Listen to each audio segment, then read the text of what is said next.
ബജറ്റിൻ്റെ പൂർണ്ണ രൂപം ഏതാണ്ട് ലഭ്യമായി തുടങ്ങുന്നു. അതിൻ്റെ ചിത്രം വ്യക്തമാകുമ്പോൾ വലിയ ഒരു തെരഞ്ഞെടുപ്പിന് ശേഷമുള്ള തെരഞ്ഞെടുപ്പിൻ്റെ ആഘാതം കൃത്യമായി തിരിച്ചറിഞ്ഞ ഒരു ബജറ്റ് എന്ന നിലയ്ക്ക് തന്നെ വേണം ഈ ഘട്ടത്തിൽ വിലയിരുത്താൻ. നികുതി സ്ലാബുകൾ പരിഷ്കരിച്ചിരിക്കുന്നു. പുതിയ നികുതി വ്യവസ്ഥയിൽ പുതുക്കിയ നികുതി നിരക്ക് ഘടനയാണ് നമുക്ക് ആദ്യമൊന്ന് പരിശോധിക്കേണ്ടത്. 3 ലക്ഷം രൂപ വരെ നികുതിയില്ല. 3 ലക്ഷം മുതൽ 7 ലക്ഷം രൂപ വരെ 5% നികുതിയാണ്. 7 ലക്ഷം മുതൽ 10 ലക്ഷം രൂപ വരെ 10% നികുതി. 10 മുതൽ 12 ലക്ഷം രൂപ വരെ 15% നികുതി. 12 മുതൽ 15 ലക്ഷം രൂപ വരെ 20% നികുതിയും 15 ലക്ഷത്തിന് മുകളിൽ 30% നികുതിയും എന്നതാണ് പുതിയ നികുതി ഘടന. സ്വർണ്ണവില ഗ്രാമിന് 500 രൂപയ്ക്കടുത്ത് കുറഞ്ഞേക്കും. സ്വർണ്ണവില പവൻ ഒരുപക്ഷെ 50,000 രൂപയ്ക്ക് താഴേക്ക് എത്തും എന്നുമാണ് ഇപ്പോൾ നമുക്ക് തിരിച്ചറിയാൻ കഴിയുന്നത്. സോളാർ പാനലുകൾക്കും സെല്ലുകൾക്കും വില കൂടും. തീരുവ ഇളവ് നീട്ടുന്നില്ല. അതുപോലെ ഒട്ടേറെ ജനപ്രിയ പദ്ധതികൾ പ്രഖ്യാപിച്ചുകൊണ്ടുള്ള ഒരു ബജറ്റാണ് ഇത്തവണ നിർമ്മല സീതാരാമൻ അവതരിപ്പിച്ചിരിക്കുന്നത്. ആന്ധ്രാപ്രദേശിനും ബീഹാറിനും വാരിക്കോരി പദ്ധതികൾ പ്രഖ്യാപിച്ച് കേന്ദ്ര ബജറ്റ്. ഇരു സംസ്ഥാനങ്ങൾക്കും ഈ വർഷം തന്നെ വിവിധ പദ്ധതികളിലായി 50,000 കോടിയിലേറെ ലഭിക്കും. ആദായ നികുതിയിലെ പുതിയ സ്കീം തെരഞ്ഞെടുത്തവർക്ക് 75,000 രൂപ വരെ ലാഭിക്കാനുള്ള പദ്ധതികൾ പ്രഖ്യാപിച്ചു. വർഷങ്ങളായി 50,000 രൂപയായിരുന്ന സ്റ്റാൻഡേർഡ് ഡിഡക്ഷൻ 75,000 രൂപയാക്കും. പുതിയ സ്കീമിൽ നികുതി വിധേയ വരുമാനത്തിലും മാറ്റമുണ്ട്. പുതിയ സ്കീമിൽ 10 മുതൽ 12 ലക്ഷം രൂപ വരുമാനമുള്ളവർക്ക് 10 മുതൽ 12 ലക്ഷം രൂപ വരെ വരുമാനമുള്ളവർക്ക് 15% മാത്രമാണ് നികുതി എന്ന നിലയ്ക്ക് ഇപ്പോൾ പരിഷ്കരിക്കപ്പെട്ടിരിക്കുന്നത്. 12 മുതൽ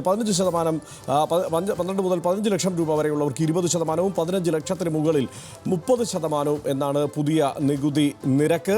1961 ആദായ നികുതി നിയമത്തിൻ്റെ സമഗ്രമായ അവലോകനം നിർദ്ദേശിച്ചിട്ടുണ്ട് ധനമന്ത്രി. ചാരിറ്റികളും TDS അടക്കമുള്ള വിഷയങ്ങളിൽ അതിനെ നികുതി വ്യവസ്ഥകൾ ഒന്നായി ലയിപ്പിക്കാനുള്ള നിർദ്ദേശമുണ്ട്. ഇ-കൊമേഴ്സ് പേയ്മെൻറ്റുകൾക്ക് TDS നിരക്ക് 1 നിന്ന് 0.1% കുറച്ചിട്ടുണ്ട്.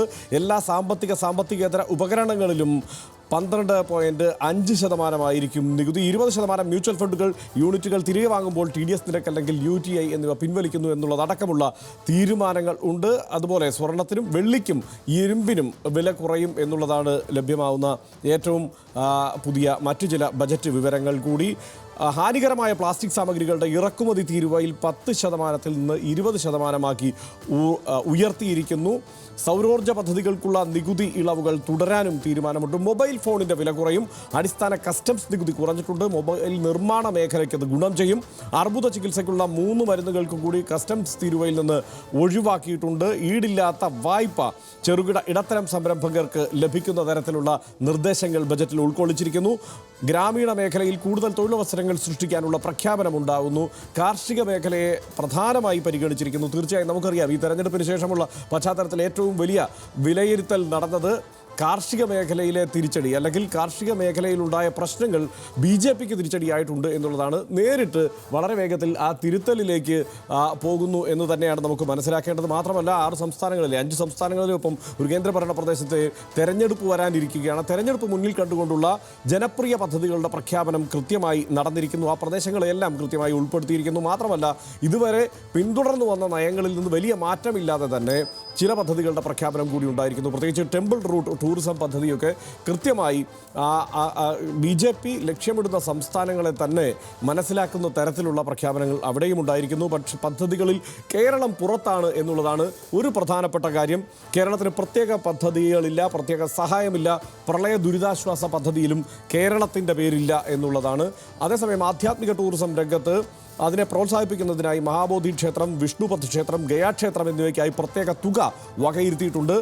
ഒഡീഷയിലെ ആധ്യാത്മിക ക്ഷേത്രങ്ങളെ പ്രത്യേകിച്ച് പരിഗണിച്ചിട്ടുമുണ്ട് എന്നുള്ളതാണ് ബജറ്റിലെ ഒരു പ്രത്യേകത.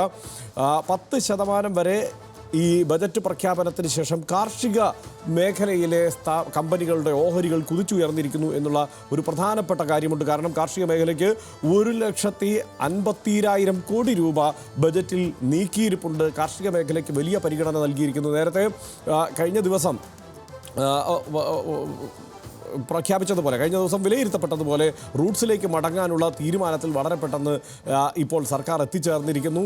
കഴിഞ്ഞ 10 വർഷം കാർഷിക മേഖലയിൽ വലിയ വിപ്ലവകരമായ മാറ്റമുണ്ടാകുമെന്നും കർഷകരുടെ വരുമാനം ഇരട്ടിയാക്കുമെന്നൊക്കെ പ്രഖ്യാപിച്ചിരുന്നെങ്കിലും അതിനനുസരിച്ചുള്ള നയപരിപാടികളിലേക്ക് അതിനനുസരിച്ചുള്ള പദ്ധതികളിലേക്ക് കടക്കാൻ BJP സർക്കാരിന് കഴിഞ്ഞിരുന്നില്ല എന്ന വിലയിരുത്തലാണ് തെരഞ്ഞെടുപ്പിന് ശേഷം ഉണ്ടായത്. അത് കൃത്യമായി മനസ്സിലാക്കിക്കൊണ്ടുള്ള ഒരു തിരുത്തൽ പദ്ധതി എന്ന നിലയ്ക്ക് ബജറ്റിലുള്ള പ്രഖ്യാപനങ്ങൾ വന്നിരിക്കുന്നു. ഈ വർഷം അടിസ്ഥാന സൗകര്യങ്ങൾക്കായി 11 ലക്ഷം കോടിയിലധികം രൂപ മൂലധന ചെലവാണ് കണക്കാക്കുന്നത്. GDP-യുടെ 3.4% അടിസ്ഥാന സൗകര്യ വികസനത്തിനായി ഇത്തവണ കണക്കാക്കിയിരിക്കുന്നത്. ബഹിരാകാശ പദ്ധതികൾക്കായി 1000 കോടി രൂപ ഇത്തവണ വകയിരുത്തിയിരിക്കുന്നു. ഒപ്പം സോളാർ പദ്ധതികൾക്കായി കൂടുതൽ പരിഗണന നൽകുന്നു. പുരപ്പുറ സോളാർ പാനൽ സ്ഥാപിക്കുന്നതിനും ഇതിൽ നിന്ന് 300 യൂണിറ്റ് വരെ സൗജന്യ വൈദ്യുതി ഉപഭോക്താക്കൾക്ക് ലഭിക്കുന്നതിനുമുള്ള പ്രത്യേക പദ്ധതി പ്രഖ്യാപിച്ചിരിക്കുന്നു. ഒപ്പം വെള്ളപ്പൊക്കത്തിൻ്റെ കാര്യത്തിൽ അതിലാണ് കേരളം പിന്തള്ളപ്പെട്ടിരിക്കുന്നത്. കേരളം അതിലൊക്കെ വലിയ സഹായം അഭ്യർത്ഥിച്ചിരുന്നതാണ്. പക്ഷേ ഹിമാചൽ പ്രദേശ്, അസം, ഉത്തരാഖണ്ഡ്, സിക്കിം എന്നിവയ്ക്കായി വെള്ളപ്പൊക്ക നിവാരണ പദ്ധതിക്ക് അധിക സഹായം പ്രഖ്യാപിച്ചിരിക്കുന്നു. പക്ഷേ കേരളത്തെ ഒഴിവാക്കിയിരിക്കുന്നു എന്നുള്ളതാണ്.